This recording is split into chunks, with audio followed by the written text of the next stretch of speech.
Qual a importância de Branca de Neve e os Sete Anões para o mundo do cinema?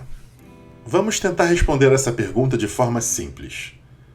Antes de uma família ser salva pelo milagre, antes de uma rainha congelar o reino inteiro, antes do beijo mais famoso do mundo acontecer, antes dos brinquedos terem emoções, antes do rei aceitar o ciclo da vida, antes de uma lâmpada mágica nos mostrar que existe um mundo ideal, antes da última pétala de rosa cair, antes de uma sereia trazer a renascença para o grande estúdio, antes de irmos para o fundo da toca do coelho, antes de um sapatinho de cristal revelar a magia, antes de um elefante voar e antes de fazermos o pedido a uma estrela, houve uma maçã. No mundo em que vivemos, as maçãs simbolizam um certo status, mas nos contos de fadas foi uma maçã que eternizou uma das histórias mais amadas de todos os tempos. E é sobre essa importância que vamos falar nesse vídeo. Mas antes de mais nada, olá, eu sou Arthur Bernardo e esse é o canal Aula de Roteiro, onde auxilio você na escrita audiovisual. Se gosta do nosso conteúdo, peço que se inscreva no nosso canal e ative o sininho de notificação para receber nosso material assim que for publicado.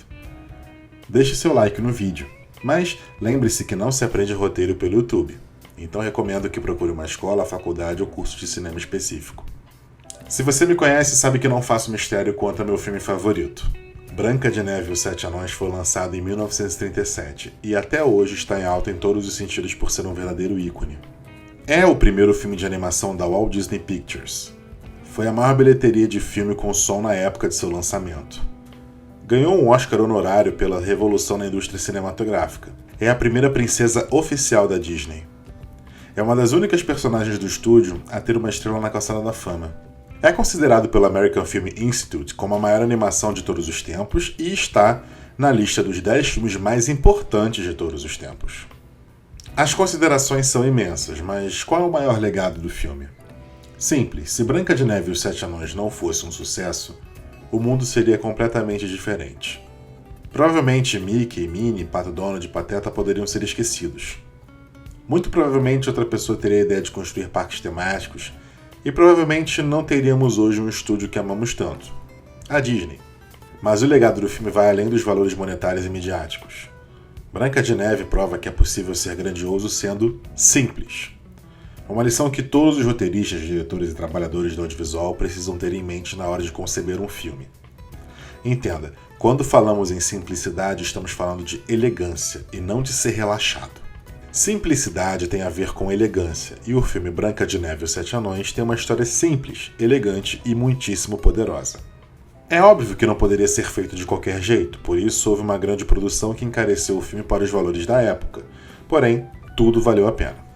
Digamos que a história por trás do filme daria um próprio filme. Ideia que é muito melhor do que um remake. Walt Disney era um cineasta de animação que, assim como Charlie Chaplin, precisava manifestar sua arte através de longas metragens, porque a indústria audiovisual pedia isso. Mickey Mouse, seu personagem mais conhecido e também ícone de sua empresa, era divertido, porém existia apenas em curtas metragens. Para que fosse feito o primeiro filme de animação da história, Walt precisava de uma história simples e que pudesse refletir a forma como ele enxergava o cinema. Eis que em suas considerações o clássico conto da Branca de Neve dos irmãos Grimm se encaixou perfeitamente com o que o Walt precisava. Então, em 1933, houve o anúncio de que o Walt Disney produziria o primeiro filme de animação em cores e som da história. Críticas e mais críticas foram feitas à chamada loucura de Walt Disney, mas se tem uma coisa que o estúdio do Camundongo sabe melhor do que ninguém, é que ninguém sabe de nada. Por exemplo, O Rei Leão e Frozen eram filmes que ninguém dava absolutamente nada por eles. Então eu não preciso dizer mais nada. O fato é que o Walt Disney queria que Branca de Neve fosse realmente um marco para todos em todos os sentidos. Por exemplo, não seria apenas uma história de uma princesa, uma rainha má, 7 anões e um príncipe encantado. Seria um musical com apresentações marcantes, com canto e dança entre os personagens. Não seria apenas uma animação genérica como todas as outras que ele havia apresentado anteriormente, mas seria um verdadeiro estudo sobre o movimento humano refletido na animação. Walt reuniu o melhor time de artistas disponíveis no mercado, e como grande líder que era, fez com que todos se empenhassem ao máximo pelo projeto e dedicassem suas vidas ao bem em comum. Foram anos de trabalho e desempenho para que, em 1937, o filme fosse lançado. Porém, além dos recordes de Branca de Neve já mencionados neste vídeo, alguns ensinamentos por trás dos bastidores podem ser considerados como fundamentais para qualquer cineasta. Vamos lá, quando mencionamos que histórias são simples, estamos falando que elas são boas o suficiente para se tornar um filme, uma série ou uma novela. Uma coisa que ensinamos em roteiro é que personagens são complexos, mas universos não. Por exemplo, não é difícil entender como funciona o universo de Star Wars, Harry Potter ou Game of Thrones.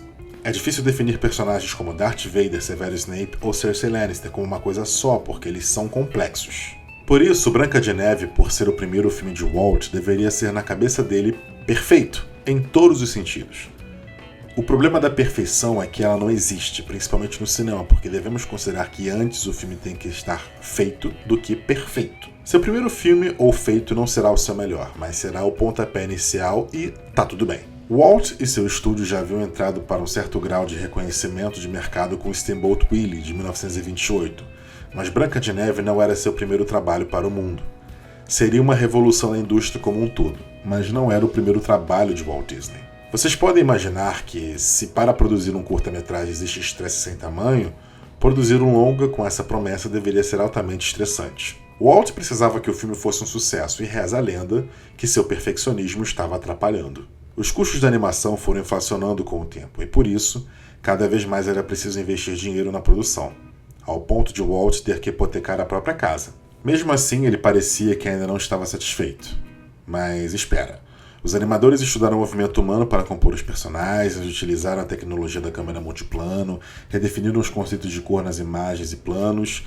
O que estava faltando? Um verdadeiro choque de realidade. E é aí que entra Roy Disney, o cara dos números. Roy era irmão de Walt Disney.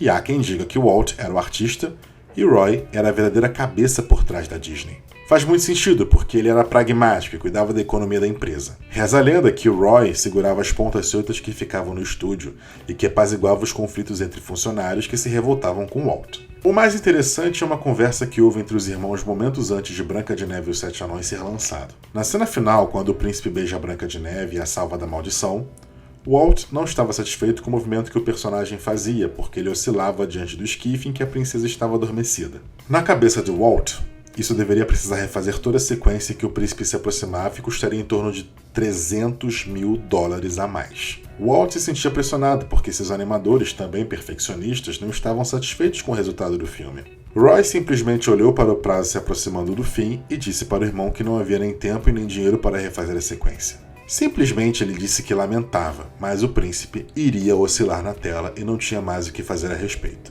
Se depender do perfeccionismo, nunca faremos nada na vida.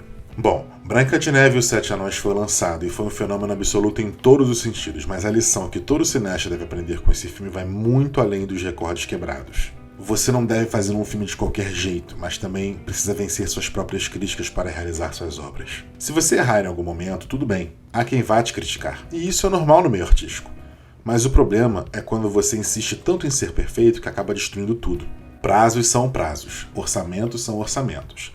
E se Walt Disney, que é uma lenda do cinema, aprendeu isso, você também deve entender que a perfeição não leva filme a lugar nenhum. Branca de Neve e os Sete Anões ensina para todos os que fazem cinema a lidar com seus próprios egos e com as suas emoções, mas principalmente entender que seu primeiro trabalho não vai ficar o que você esperava. E tá tudo bem, você pode se surpreender com o simples e bem feito. Não é à toa que, se você parar para pensar, todas as histórias da Disney são simples, porém elas possuem riquezas de detalhes que fazem toda a diferença. Todo filme é assim. Toda obra audiovisual é assim. Porém, entre todas elas, existe a mais bela de todas, e sempre será Branca de Neve e os Sete Anões. Mas e para você? Qual o melhor filme da Disney? Pode incluir os da Pixar também, não tem problema. E se você gostou desse vídeo, eu peço que você curta, se inscreva no nosso canal e ative o sininho de notificações. Assim, todas as vezes que postarmos alguma coisa nova, você vai ser informado. E se quiser aprender um pouco mais sobre roteiro e escrita audiovisual, você sabe onde me encontrar. No Roteiros e Narrativas, eu sou professor da disciplina Criação de Personagens na formação de roteiristas. E no Curta em Prática, eu te auxilio na escrita de um roteiro de curta-metragem em apenas 2 meses. Caso tenha interesse, é só acessar a descrição desse vídeo. Muito obrigado pela sua audiência e até a próxima.